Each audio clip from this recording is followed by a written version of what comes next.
மங்கு ஒரு சுட்டிக் குரங்கு. அது ஒரு மிகப்பெரிய காட்டுல தன்னோட அம்மா கூட வாழ்ந்துகிட்டு வந்துச்சு. அதுட்டு ஞாபக மறதி அதிகமா இருந்துச்சு. அதனால அதுக்கு தன்னம்பிக்கையே இல்லாம எப்பவும் சோர்ந்தே இருந்துச்சு. அவங்க அம்மா சொன்னாங்க, உலகத்துல குறை இல்லாதவங்களே இல்ல. உனக்கு இருக்கிறது சின்ன குறை. தொடர்ந்து முயற்சி செய்தேனா நீயும் வாழ்க்கையில உயர்ந்த இடத்துக்கு போகலான்னு சொன்னாங்க. ஒரு நாள் ஸ்கூலுக்கு போன மங்கு சட்டை போட மறந்துட்டு வெறும் டவுசர் மட்டும் மாட்டிக்கிட்டு ஸ்கூலுக்கு போயிடுச்சு. அங்க இருந்த எல்லா மிருகங்களும் சிரிப்பா சிரிச்சு மங்குவ கிண்டல் செஞ்சுச்சுங்க.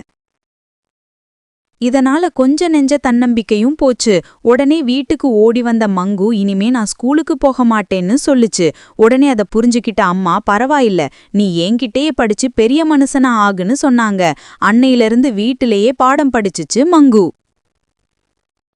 மங்கு கொஞ்சம் வளர்ந்ததும் பழம் விக்கிற வியாபாரம் செய்ய ஆரம்பிச்சுச்சு. ஒரு நாள் ஒரு நரி மங்கு கிட்ட வந்து பழம் எவ்வளவுன்னு கேட்டுச்சு.